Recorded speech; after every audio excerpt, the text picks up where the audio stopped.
அழகே அழகுல பாக்கியராஜ் கார்த்திக்கு பொண்ணு பார்க்க போயிருக்கிறத தங்கராஜ் ராகவன் கிட்ட சொல்லிடுறாரு. ராகவன் என்ன பாக்கியராஜ் இப்படியெல்லாம் பண்ணிக்கிட்டு இருக்கான் அப்படின்னு சொல்லிட்டு லட்சுமி கிட்ட சொல்லி வருத்தப்பட்டு இருக்கிறாரு. அந்த நேரத்தில் ரேவதி பாக்கியராஜுக்கு மெசேஜ் போட்டுடுறாங்க அவங்க மாமியார் ஃபோன்லேருந்து. அதை பார்த்த பாக்கியராஜ் எப்படியோ ஒரு வழியாக அழகு மலர் கண்டுபிடிச்சிட்றாங்க. பாக்கியராஜ் மாட்டினது ரேவதி இல்லை, ரேவதிக்கு எந்த பிரச்சனையும் இல்லை, நம்மளுக்கு தான் பிரச்சனை.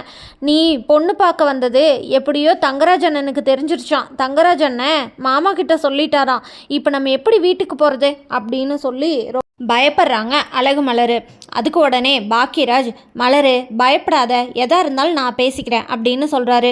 பாக்கியராஜ், நீ என்ன பேசுவ, ஐயோ நீ வந்திருக்கவே கூடாது, என் மனசுக்குள்ளே முன்னாடியே தோணுச்சு நீ வந்திருக்க வேண்டாம் அப்படின்னு, நான் தான் உன்னை கூட்டிகிட்டு போனேன், இப்போ வீட்டுக்கு எப்படி போகிறது, மாமா என்ன சொல்ல போகிறாங்கன்னு தெரியலையே அப்படின்னு சொல்லிட்டு பயப்படுறாங்க.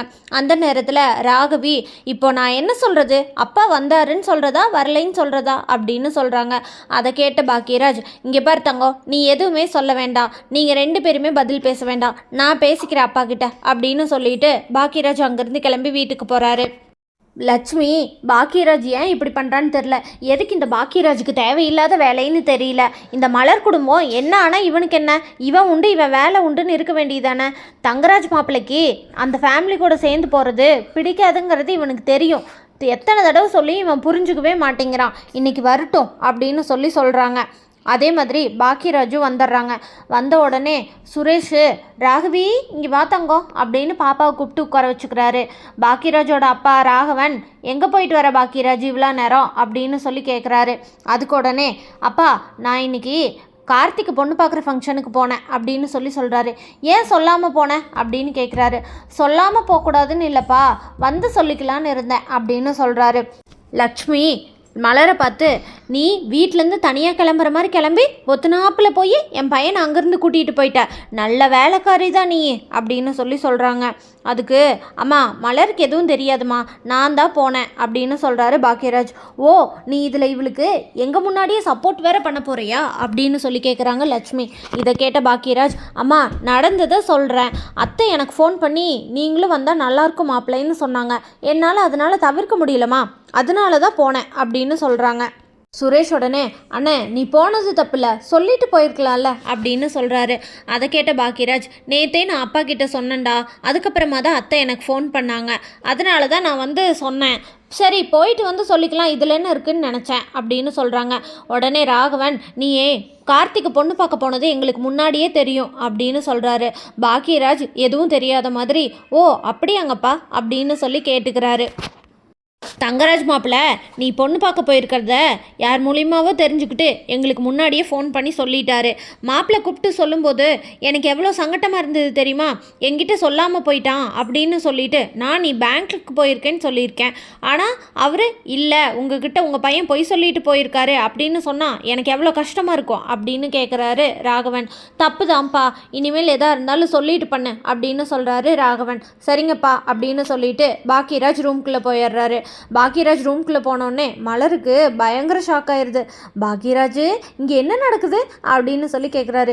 என்ன மலர், அப்பா கேட்குறதுக்கு முன்னாடி நம்மளே உண்மையை சொல்லிட்டா டோஸ் கொஞ்சம் கம்மி அவளுக்குன்னு நினச்சேன், அதே மாதிரியே நடந்துருச்சு, அதனால தான் வந்தோடனே முன்னாடியே நானே உண்மையை சொல்லிட்டேன் அப்படின்னு சொல்கிறாங்க. மலர் உடனே பாக்கியராஜுக்கு கட்டி பிடிச்சி ஒரு முத்தம் கொடுக்குறாங்க. ஏன்னா மலருக்கு இது வரைக்கும் பாக்கியராஜ் இவ்வளோ தைரியமாக சப்போர்ட் பண்ணதே கிடையாது, அதனால மலர் ரொம்ப ஹாப்பியாக இருக்காங்க. மலர் ரேவதிக்கு மெசேஜ் பண்ணி, ரேவதி ரொம்ப தேங்க்ஸ், நீ இல்லைனா நாங்கள் இன்றைக்கி மாட்டியிருப்போம் அப்படின்னு வாய்ஸ் நோட் போடுறாங்க. அதை கேட்ட உடனே மதி வேகமாக, என்ன வாய்ஸ் நோட் போட்டிருக்கிறீங்க ரேவதிக்காக்கு தேங்க்ஸ் அப்படின்னு சொல்லிட்டு வெளியே பேசுகிறாங்க.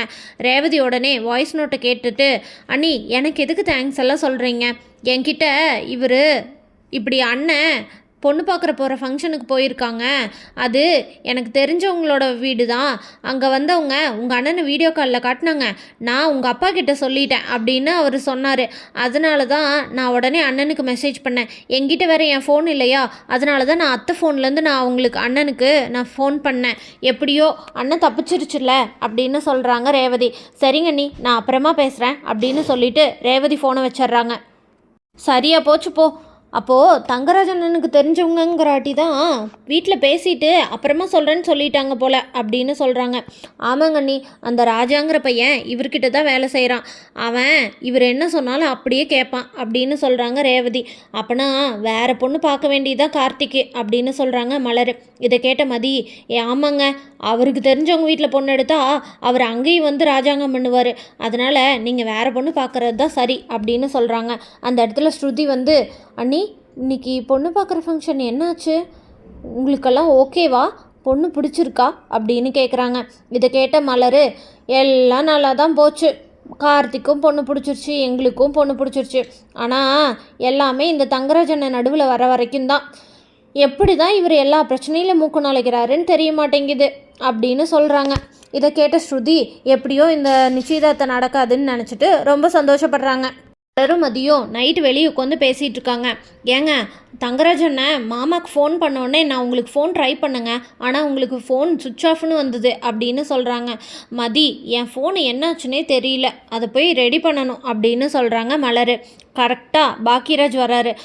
ஆனால் இன்னைக்கு பாக்கியராஜ் அண்ணன் இப்படி உங்களுக்கு சப்போர்ட் பண்ணுவாருன்னு நான் எதிர்பார்க்கவே இல்லைங்க அப்படின்னு சொல்கிறாங்க மதி. அதை கேட்ட மலர், எனக்கே ஷாக்கிங் தான் மதி அப்படின்னு சொல்கிறாங்க. கரெக்டாக அந்த இடத்துக்கு பாக்கியராஜ் வராரு. இதோ வந்துட்டார் அவரே அப்படின்னு சொல்கிறாங்க மதி. வா வந்து உட்காரு அப்படின்னு சொல்லிட்டு பாக்கியராஜை உட்கார சொல்கிறாங்க.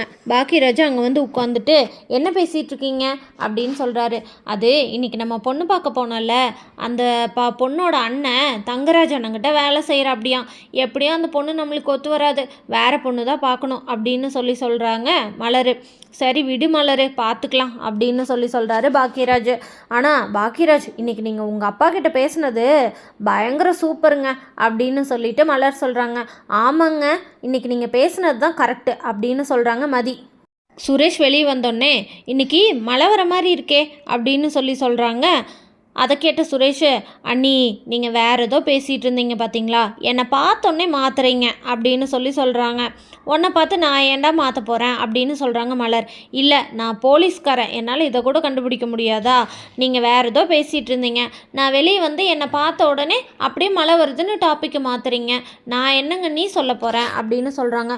ஆமாம், நாங்கள் தங்கராஜ் அண்ணனை பற்றி தான் பேசிகிட்டு இருந்தோம், நீ வேறு தங்கராஜ் அண்ணனோட ஆள், இங்கேருந்து போய் அவர்கிட்ட சொல்லிட்டீன்னா அதனால தான் அப்படின்னு சொல்கிறாங்க. அண்ணி நான் அப்படியெல்லாம் சொல்லுவேனா அப்படின்றாங்க. என்னாச்சு அப்படின்றாங்க. அதெல்லாம் ஒன்றும் இல்லை அப்படின்னு சொல்லி பேசிட்டு அவங்க பாட்டுக்கு, சரி எனக்கு மாவாட்டுற வேலை இருக்குது நான் உள்ளே போகிறேன்னு சொல்லிட்டு மலரும் மதியம் உள்ளே போயிடுறாங்க. சுரேஷ் பாக்கியராஜ்கிட்ட, பாத்தியானே எப்படி கண்டுபிடிச்சேன்னு அப்படின்னு சொல்கிறாங்க. அதுக்கு பாக்கியராஜ், நல்லா கண்டுபிடிச்சப்போ அப்படின்னு சொல்கிறாரு பாக்கியராஜ். ஏன் நான் என்னால் கண்டுபிடிக்க முடியாதா, நான் போலீஸ்காரண்ணா அப்படின்னு சொல்கிறாங்க. அப்படியா, சரி இங்கே வா, இங்கே வந்து உட்காரு, நான் சொல்கிற விஷயத்த கண்டுபிடி அப்படின்னு சொல்கிறாங்க. சொல்லு என்ன விஷயம் அப்படின்றாங்க. மலர், மதி, ரேவதி 3 பேரும் வாட்ஸ்அப் குரூப் ஒன்று வச்சுருக்குறாங்க. அவங்க அந்த குரூப்பில் நம்மளை பற்றி கழிவு ஊற்றிட்டு இருக்காங்கடா அப்படின்னு சொல்கிறாங்க. எனது கழிவு ஊற்றுறாங்களா அப்படின்னு கேட்குறாரு சுரேஷ். அதுக்கு பாக்கியராஜ், ஆமாண்டா, அதை நீ என்னமோ மலர் என்னை பற்றி ரீல் விட்டுட்ருக்கா, அது என்னன்னு கண்டுபிடிக்கணும், முடிஞ்சால் அதை கண்டுபிடிச்சி சொல்லுடா அப்படின்னு சொல்கிறாங்க. அப்படியா அப்படின்றாரு. உடனே பாக்கியராஜ், ஏண்டா ஒன்றும் இல்லாத என்னையவே இந்த கலாய்க்கிறாங்க, அப்போ இந்த பிள்ளை மதி உன்னை என்ன கலாய்க்கும் அப்படின்னு சொல்கிறாங்க. என்னது, என்ன கலாய்ப்பாளா அப்படின்னு சொல்கிறாங்க. ஆமாண்டா, கலாய்க்காமல் இருக்குமா என்ன அப்படின்னு சொல்கிறாரு. இதை கேட்ட சுரேஷ், கலாய்ப்பாள உண்மையாலுமே நம்மளை அப்படின்னு சொல்லிட்டு மதியோட ஃபோன் எடுத்து பார்க்க போவாரா சுரேஷ்னு தெரிஞ்சுக்க நம்ம சேனலை மறக்காமல் லைக், ஷேர் அண்ட் சப்ஸ்கிரைப் பண்ணிக்கோங்க.